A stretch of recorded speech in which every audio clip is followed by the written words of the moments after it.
Hare Krishna. Hare Krishna. Welcome you all in the class. तो आज की क्लास में आप सभी का बहुत बहुत स्वागत है।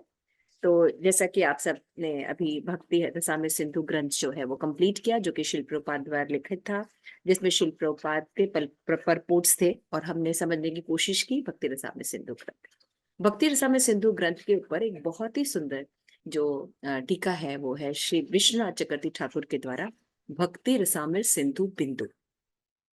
तो हालांकि ये सब तो बहुत ही गुह्य सब्जेक्ट्स हैं, लेकिन फिर भी मैं कोशिश करूंगी कि जो वैष्णव से सीनियर वैष्णव से जो क्लासेस हमने सुनी उसके आधार पर इस ग्रंथ को हम थोड़ा सा विवेचन कर पाए।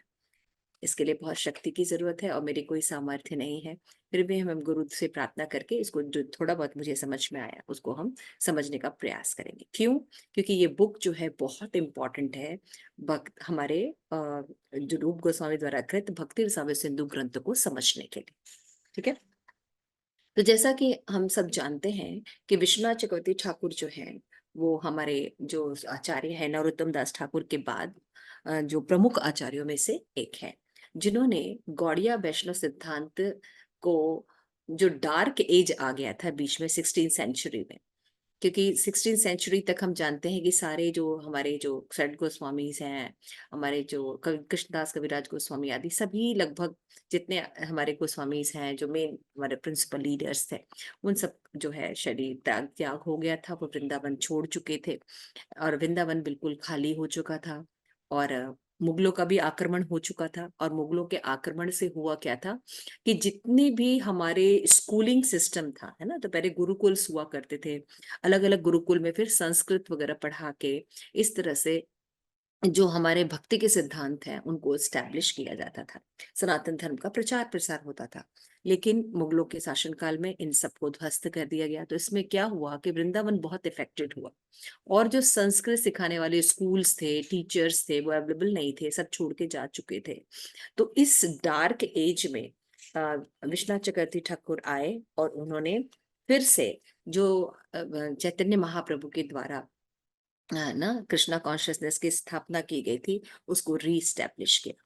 तो अभी दिक्कत क्या थी कि जैसे रूप गोस्वामी हैं या और भी आचार्य हैं, स्पेशली रूप गोस्वामी ने जो ग्रंथ दिए थे उसमें बहुत सुंदर संस्कृत था, बहुत एलिवेटेड सारी चीजें थी, अलंकार थे और बहुत ही विस्तृत रूप में इनका वर्णन था। और इस समय का जो समय था, लोगों को ज्यादा संस्कृत समझ में नहीं आती, डिग्रेशन हो गया था लोगों का। तो लोग जो है इतने बड़े ग्रंथों को, क्या इतनी चीजों को, इतनी क्लिष्टता को कैसे समझ पाएंगे। तब विश्वनाथ चक्र ठाकुर ने क्या किया कि इनको सरल संस्कृत में, कि एकदम बहुत कोई आसान से कोई साधारण व्यक्ति भी इनको समझ सकता है। और उन्होंने इतने बड़े वर्सेस, लाखों वर्ष लिखे लिखे हैं, ये है ना। भक्ति रसामृत सिंधु में रूप गोस्वामी ने बहुत बहुत वर्सेस हैं, मोर देन 500-600 वर्सेस से भी ऊपर है। तो उन वर्सेस को समराइज कर दिया। क्यों? क्योंकि लोगों के पास इतना लेवल नहीं था, इतना ज्ञान नहीं था कि वो उनको समझ सके या उनको एक्सप्लेन कर सके। तो इसलिए उन्होंने क्या किया, इस बुक में उन्होंने क्या किया कि केवल शिलपाद रूप गोस्वामी के 8 वर्सेस को लिया और इन 8 वर्सेस को लेकर उन्होंने मुख्य मुख्य जो बातें हैं वो जो है प्रकाशित की, ताकि लोग जो है एक व्यू पॉइंट प्राप्त कर सके कि रूप गोस्वामी भक्ति रस में क्या कहना चाहते हैं या क्या वो बताना चाहते हैं सार रूप में। तो देखिए, जब कोई चीज एसेंस रूप में या सार रूप में दिया जाता है तो जो व्यक्ति होता है वो बहुत विद्वान होता है ना। जो विद्वान होगा वही जो है पूरे ओशन में से एक नेक्टर, एक ड्रॉप निकाल सकता है। जबकि रूप गोस्वामी द्वारा कृत जो ये ग्रंथ है इसका हर श्लोक इंपॉर्टेंट होता है। तो इट इज वेरी डिफिकल्ट कि कौन से श्लोक को हम लें और कौन से श्लोक को हम छोड़ें। तो इसके लिए बहुत ज्यादा विद्वान होने की जरूरत होती। तो हम समझ सकते हैं कि श्री विश्वनाथ चक्रवर्ती ठाकुर कितने विद्वान थे कि उन्होंने शिव रूप गोस्वामी के कृतियों को जो है वो शॉर्ट में करके दिया, ताकि आज की जो जनता है आधुनिक समय में हम समझ सके, है ना।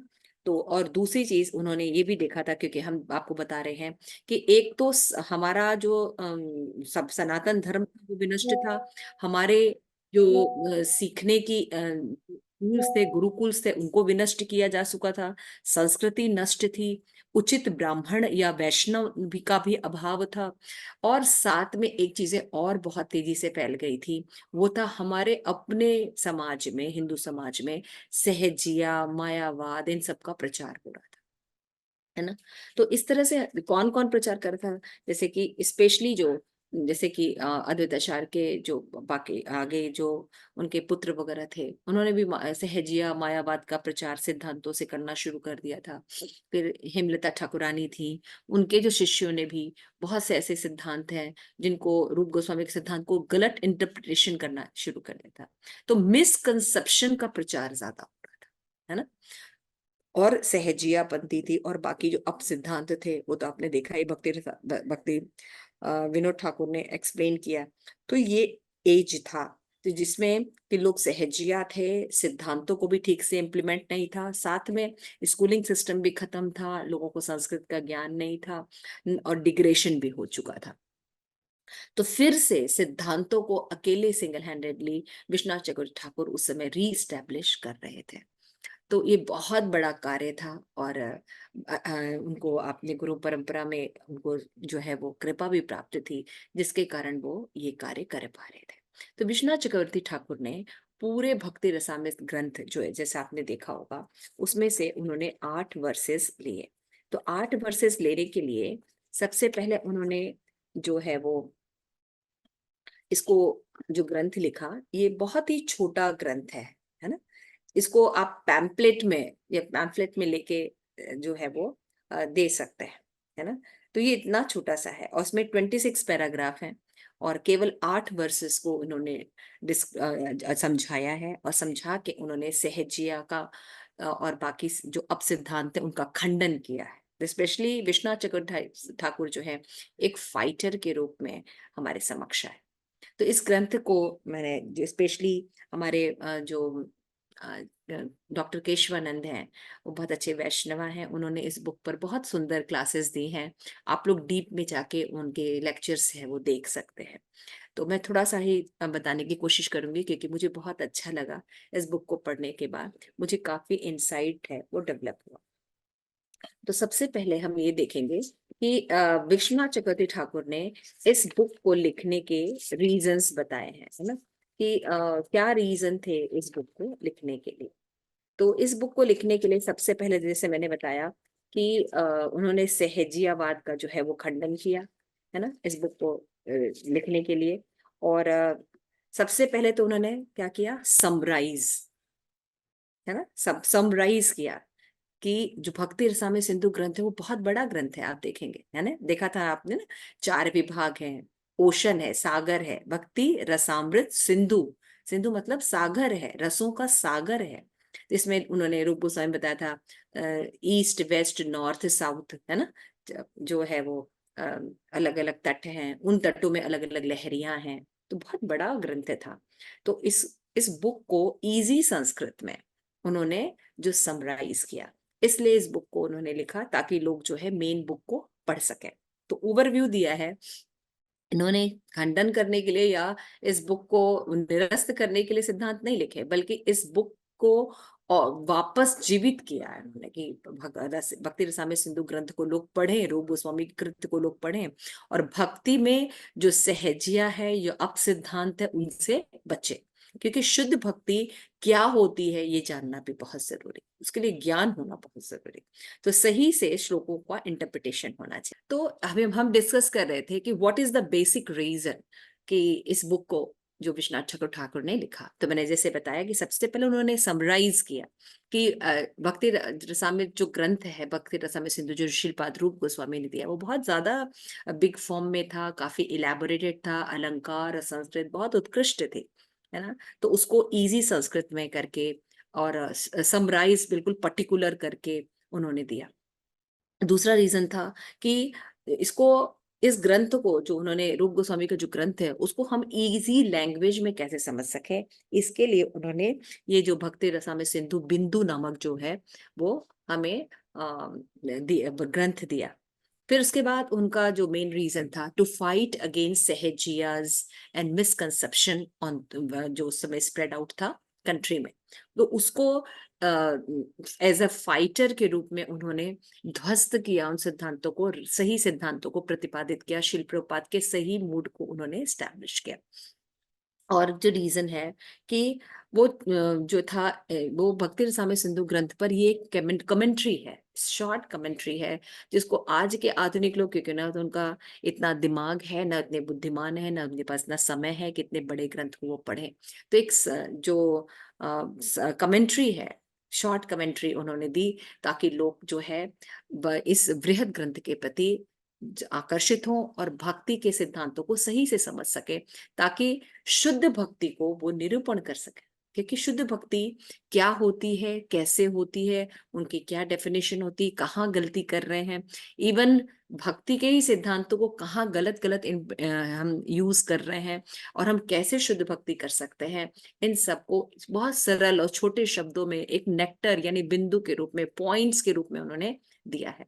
तो हम समझ सकते हैं कि जो पॉइंट है वो कितना सिंपल होगा। तो जनरली ये एक प्राकृत भाष्य है जो कि उन्होंने विश्वनाथ चक्रवर्ती ठाकुर ने दिया।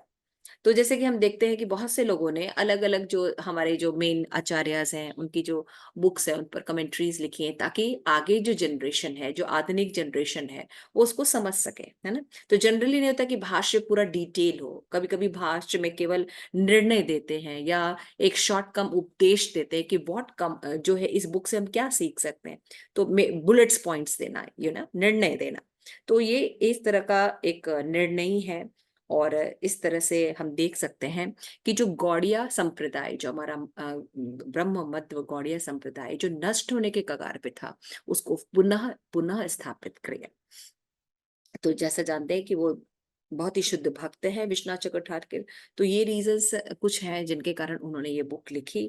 तो स्मॉल बुक जो है, इसका पर्पस क्या है कि हम डिवोशन को इजी बना सके, है ना, कि भक्ति कैसे हम इजी कर सके, ताकि लोग अपने आज के जीवन में उनको इम्प्लीमेंट कर सके। क्योंकि अगर हम बड़े सिद्धांत रखेंगे तो बिल्कुल इम्प्लीमेंट नहीं कर सकते।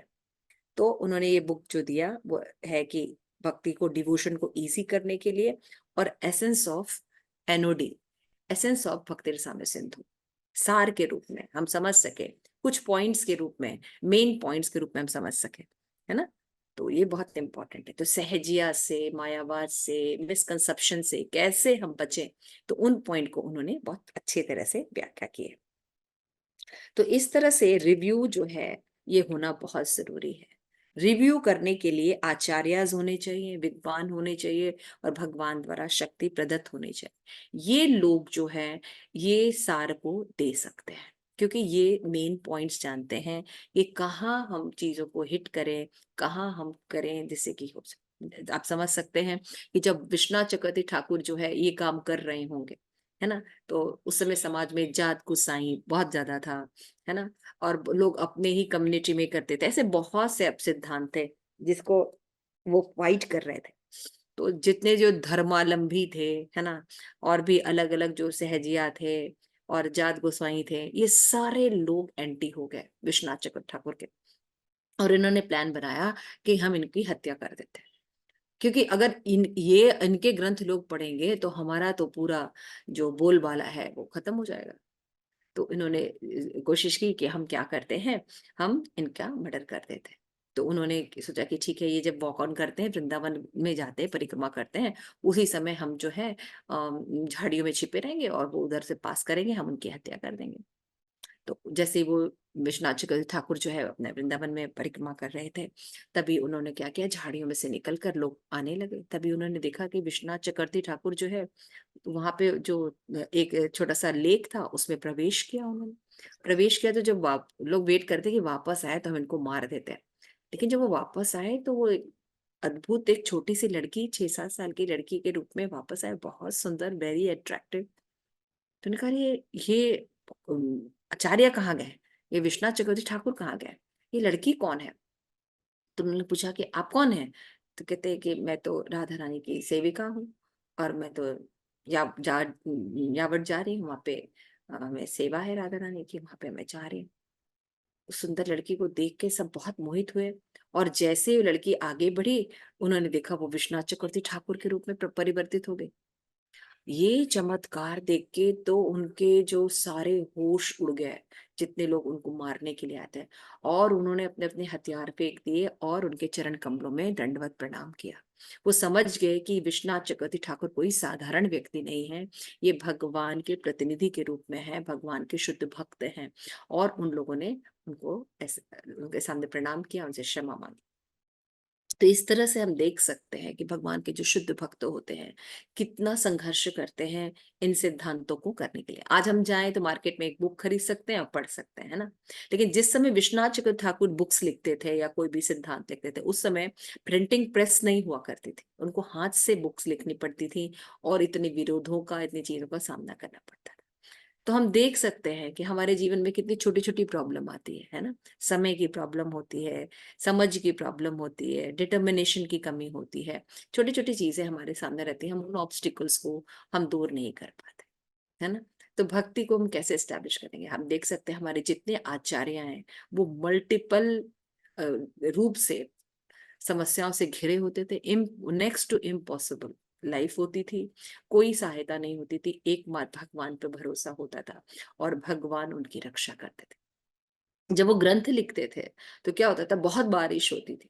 जब बारिश होती थी तो कहा जाता था कि आसपास बारिश होती थी लेकिन उनके ऊपर एक ड्रॉप भी नहीं गिरता था, और ना उनके ग्रंथों के, क्योंकि वो आप जानते हैं, पहले हस्त हाथ से लिखे जाते थे ग्रंथ, राइट।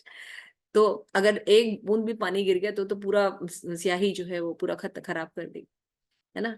तो आप सोच सकते हैं कि उस समय जो है पेपर मिलना बहुत मुश्किल था, पेपर नहीं होता था, कैसे कैसे वो मैनेज करते थे। मुगलों का राज्य था, पूरी संस्था नष्ट थी, और कितनी बाहर के लोग तो जो जो चीजें कर रहे थे, अपने जो जात के लोग हिंदू थे वो भी उनके अगेंस्ट थे। क्यों? क्योंकि सब धर्मध्वजी या धर्मावलंबी थे या सहजिया थे, मायावादी थे और सही फिलोसफी को नहीं जानते थे। तो उस समय भगवान जैसे भगवत गीता में कहते हैं ना कि धर्म संस्थापना था या संभवामि युगे युगे। तो भगवान जो है समय समय पर आते हैं, अपने भक्तों को भेजते हैं, अपने पार्षदों को भेजते हैं, ताकि धर्म की स्थापना होती रहे। तो इस तरह से हम समझ सकते हैं कि इस भक्ति रसामृत सिंधु जो ग्रंथ है, ये जो भक्ति रसामृत सिंधु ग्रंथ के ऊपर जो टीका है, भक्ति रसामृत सिंधु बिंदु, ये ग्रंथ कितनी इंपॉर्टेंट होगा और कितना छोटा है। तो हमको तो इनके बारे में पता भी नहीं। आप लोगों में से कितने लोगों को इस ग्रंथ के बारे में पता है? किसी को भी नहीं, है ना। देखिए कैसे हमारी संस्कृति नष्ट हो रही है। आज हमें बॉलीवुड के सॉन्ग्स बता दीजिए, मॉल कहाँ खुल रहा है ना। और भी बहुत सी चीजें हैं, उनको आप देख लीजिए कि विदेशी संप्रदाय के लिए आप पूछ लीजिए, सब कुछ हमें पता है। लेकिन अपने ग्रंथों के बारे में, अपने सनातन धर्म के बारे में, इतनी सुंदर सुंदर कृतियों के बारे में पता भी नहीं है, पढ़ने की तो बात दूर की है। तो इसलिए इस्कॉन में शिल प्रभुपाद के मूवमेंट में इन ग्रंथों का प्रचार है। हमारे जो अभी प्रेजेंट शिल प्रभुपाद के शिष्य लोग हैं, उन लोगों ने सारी बुक्स को फिर से लिखा है, किया है, आए कमेंट्री की और उसको एक ऑथराइज्ड बुक फॉर्म में हमारे सामने पब्लिश किया। लेकिन हमें पता ही नहीं है, हम पढ़ते ही नहीं है, कभी कोई डिस्कशन ही नहीं होता। तो मेरा भी एक प्रयास है, हम अपने ग्रुप में इसीलिए ऐसे ग्रंथों को भी बताते हैं जिससे कि आप अपनी भक्ति को कर सकते हैं। तो उन्होंने एक कहावत कही जाती है चैतन्य चरितमृत में कि यदि हम एक आना हो हमारे पास और हमें शुद्ध भक्त बनना हो, तो कहा जाता है कि 3 बुक पढ़ लें, जो कि विश्वनाथ चक्रवर्ती ठाकुर ने लिखा है। किरण लिखा है ना, बिंदु लिखा है और सिंधु वो लिखा है। किरण, बिंदु और कण, ये 3 बुक हम अगर पढ़ लें तो हम शुद्ध भक्त बन जाएंगे और भगवत धाम निश्चित चले जाएंगे। देखिए कितना आसान है ना। और ये एक पैसे में मिल जाता है, इसके लिए ज्यादा खर्च करने की जरूरत नहीं। तो किरण जो है वो उन्होंने रूप गोस्वामी की उज्जवल नील मणि नामक जो ग्रंथ है उस पर उन्होंने एक किरण लिखा है, उज्जवल नीलमणि किरण बुक्स लिखा है, जो कि कमेंट्री है उज्जवल नीलमणि के ऊपर। और बिंदु तो जैसे मैंने आपको बताया ही कि भक्ति रसामृत सिंधु जो ग्रंथ है उसके ऊपर टीका लिखी है, उसका नाम है भक्ति रसामृत सिंधु बिंदु। और कर्ण जो है वो उन्होंने श्रीमद् भागवतम का जो भाष्य है उसके ऊपर लिखा है कि भागवतम में क्या इंपॉर्टेंट पॉइंट्स हैं। तो इस तरह से अगर हम ये 3 ग्रंथ पढ़ लेते हैं तो हमें शुद्ध भक्ति की बिल्कुल क्लियर पिक्चर मिल जाएगी। और फिर हम जब उसको धीरे धीरे अपने गुरु के मार्गदर्शन में, अपने सीनियर वैष्णव के मार्गदर्शन में, भक्तों के मार्गदर्शन में करेंगे तो धीरे धीरे हम एटलीस्ट शुद्ध भक्ति के लिए प्रयास कर पाएंगे। तो शुद्ध भक्ति के लिए प्रयास करने से पूर्व हमें शास्त्र ज्ञान होना चाहिए। जब हम क्लियर अंडरस्टैंडिंग होगी तभी हम क्लियर जो है वो व्यवहार कर पाएंगे, है ना। तो ये शॉर्ट में आज हम देखते हैं कि कौन कौन से श्लोका उन्होंने लिए हैं। तो हम देख सकते हैं स्क्रीन पर भक्ति रसामृत सिंधु का पहला श्लोक जो कि मंगलाचरण है वो इन्होंने मेंशन किया है। अखिल रसामृत मूर्ति परशुरम रुचि रुद्र तारिका पालिका कलिता श्यामा ललितो राधा प्रेयम विधुर जयती, विधुर जयती। तो इस पूरे श्लोक में उन्होंने एक पॉइंट लिया है, अखिल रसामृत मूर्ति, सिर्फ यही मंगलाचरण इसको एम्फेसाइज किया है इन्होंने, है ना, कि भगवान कौन है। ये रूप गोस्वामी ने जो बुक लिखी उसका सब्जेक्ट मैटर कौन है, अखिल रसामृत मूर्ति कृष्ण है, जो कि राधा प्रेयम विधुर जयती, जो कि राधा के प्रिय है ना। तो वो कैसे हैं भगवान, अखिल रसामृत, जितने भी रस हैं, है ना, जितने प्रकार के भी जो रस पाए जाते हैं उन रस के अमृत की मूर्ति है। यानी भगवान जो है वो क्या है, पर्सनैलिटी है।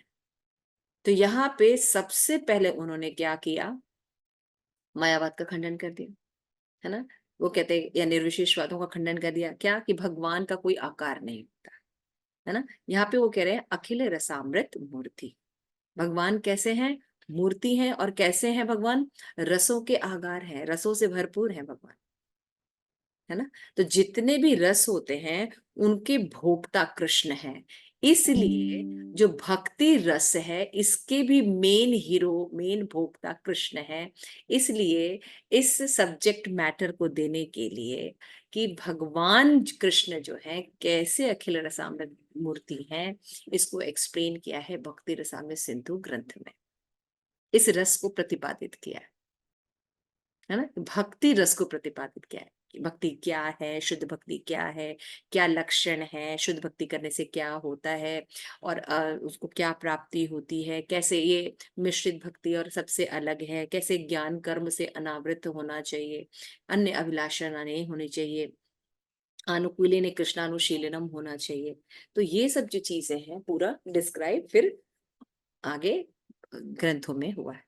तो उन्होंने भी सबसे पहले मंगलाचरण किया है, क्योंकि हम जानते हैं कि किसी भी ग्रंथ को शुरू करने के पहले पहले क्या करते हैं, मंगलाचरण करते हैं। तो आइए हम भी मंगलाचरण करते हैं और फिर आगे बढ़ते हैं। नमो विष्णुपादाय कृष्ण प्रेष्ठाय भूतले श्रीमते भक्ति वेदांत स्वामी इति नामिने नमस्ते सारस्वती देवे गौरवाणी प्रचारिणे निर्विशेष शून्यवादी पाश्चात्य देशी तारणे। प्रेम से कहो जय श्री कृष्ण चैतन्य प्रभु नित्यानंद श्री अद्वैत गदाधरा शिवसादि गौर भक्त वृंद। हरे कृष्ण कृष्ण कृष्ण हरे हरे, हरे राम राम राम हरे हरे। तो इस तरह से हम देख सकते हैं कि ये जो ग्रंथ है ये बहुत ही इम्पोर्टेंट है। और हमने अभी आपको बताया कि जो हमारे सीनियर वैष्णवास के कई लेक्चर्स इसमें हैं, आप देख सकते हैं, ग्रंथ को पढ़ सकते हैं, बहुत छोटी सी बुक है। और इस ग्रंथ पर जो स्पेशल लेक्चर जो मैंने सुना वो डॉक्टर केशवानंद प्रभु जी का था, उन्होंने बहुत ही अच्छे से भक्ति रसामृत सिंधु ग्रंथ को एक्सप्लेन किया। तो मैं तो उतना नहीं जानती, लेकिन जो भी थोड़ा बहुत मैं समझ पाई हूँ उनको हम एक्सप्लेन करें। तो पहला श्लोक ये था। उसके बाद जो दूसरा वर्स है, मैंने बताया कि इस भक्ति रसामृत सिंधु बिंदु में उन्होंने 8 वर्स लिए हैं केवल, है ना, 8 श्लोका को डिफाइन किया है, जिससे कि हम एक समराइज्ड फॉर्म एनओडी का प्राप्त कर सके। तो दूसरा श्लोक उन्होंने लिया है, ये अन्य अभिलाषिता शून्यम ज्ञान कर्म आदि अनावृतम आनुकूलेन कृष्णानुशीलनम भक्तिर उत्तमा। ये अन्य अभिलाषिता शून्य है ना। उसके बाद उन्होंने जो श्लोक बताया कि शुद्ध भक्ति की डेफिनेशन देके फिर उन्होंने बताया कि भक्ति क्रम से उत्पन्न हो, क्रम से की जाती है। ये नहीं कि हम आज जो है भक्ति में आए हैं, दीक्षा ली है और बस हम आज ही शुद्ध भक्त बन जाए, नहीं। भक्ति क्रमबद्ध प्रक्रिया है, भवेत क्रमा, क्रम से होता है, धीरे धीरे होता है। तो उसके लिए जो श्री रूप गोस्वामी ने भक्ति रसामृत सिंधु में 1, 4, 15 और 16 श्लोका दिए हैं, वो श्लोका को हम मेंशन किया है। हम लोग ने पढ़ा है ना भक्ति रसामृत सिंधु में, आप लोगों को शायद याद है कि पहले श्रद्धा होता है, फिर साधु संग होता है, फिर भजन क्रिया होती है, अनर्थ निवृत्ति होती है, उसके बाद निष्ठा का स्तर आता है, उसके बाद रुचि होती है, फिर आसक्ति होती है, फिर भाव होता है, फिर प्रेम होता है। इस तरह से साधक के जीवन में प्रेम तक जो है क्रम पूर्वक जो है आगे प्रगति होती है। तो ये हमेशा समझना चाहिए कि भक्ति जो है वो क्रम पूर्वक की जाती है।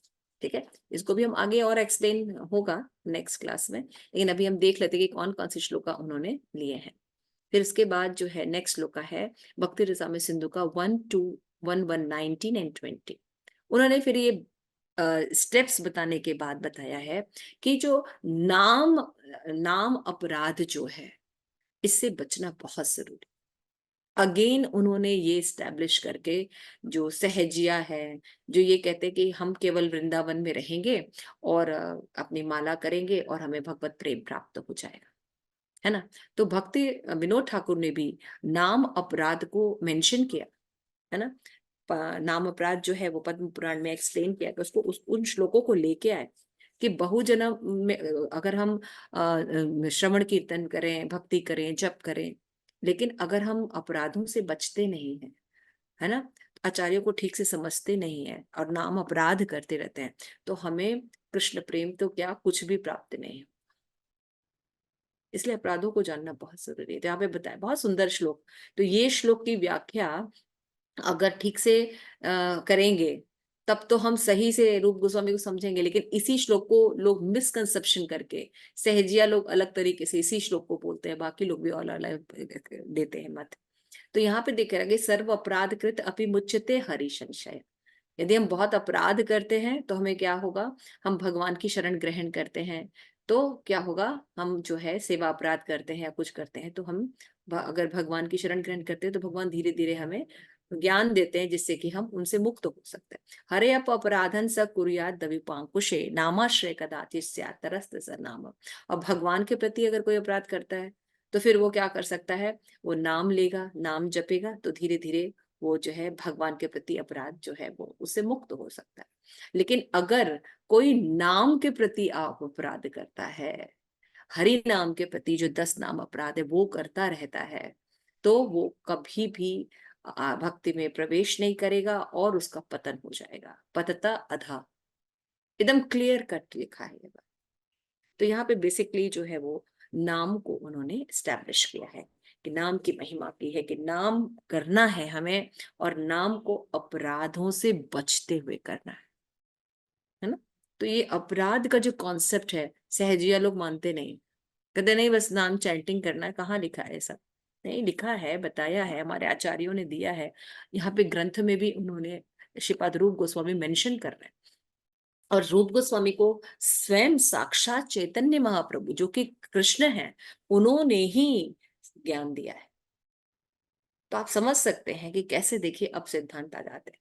तो ये बहुत ही बोल्डली उन्होंने एक्सप्लेन किया, कैसे किया है हम आगे देखेंगे। उसके बाद बताया एक और श्लोक लिया है भक्ति रसामृत सिंधु का 1-294, 1-2-294 श्लोका है भक्ति रसामृत सिंधु का। इसमें बताया है ये अगेन सहजिया के खिलाफ उन्होंने खंडन किया है, क्योंकि सहजिया लोग क्या कहते हैं कि यदि हम श्रवण कीर्तन करने लगे हैं, अब भगवान का हमें स्मरण होने लगा है, तो अब क्या है, हमें श्रवण कीर्तन करने की जरूरत नहीं है। श्रवण स्मरण जना चाह्य प्रेष्ठस्त निज समीहितम तत्तत् कथा रतस्य चासु कुर्यात वासम ब्रजे सदा। तो ये सब जो भक्ति के बारे में है कि वैदिक भक्ति और रागानुगा भक्ति के बारे में उन्होंने एक्सप्लेन किया कि मिसकंसेप्शन है, जैसे कि वैदिक भक्ति जो है वो करने पर जो है वो नियम का पालन करते हैं, और जब हम रागानुगा भक्ति में आ जाते हैं तो हमें कोई नियम पालन करने की जरूरत नहीं, स्पॉन्टेनियस भक्ति हो जाएगी। नहीं, ये सब कंसेप्शन गलत है। जब हम बाह्य चेतना में और आंतरिक चेतना दो अलग अलग होता है। कोई सिद्ध अवस्था में भी चला जाता है तब भी वो श्रवण कीर्तन आदि करता रहता है। क्यों? क्योंकि विधि विधान का पालन करने से भगवान के प्रति लौल्यम प्राप्त होता है, भगवान के स्मरण में हेल्प मिलती है ना।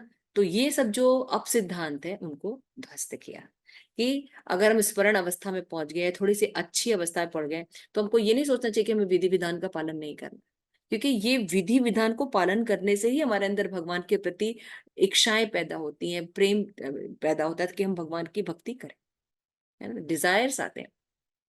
तो इस तरह से हम देख सकते हैं कि ये सिद्धांत उन्होंने एस्टैब्लिश किया। फिर आगे उन्होंने एक बहुत ही और श्लोक लिया था, जिसमें अगेन उन्होंने बोला कि सेवा साधक रूपेण सिद्ध रूपेण चात्र ही तद्भव। जैसे मैंने बताया कि कोई अगर सिद्ध अवस्था में पहुंच गया है तो इसका ये मतलब नहीं कि वो साधना छोड़ दे।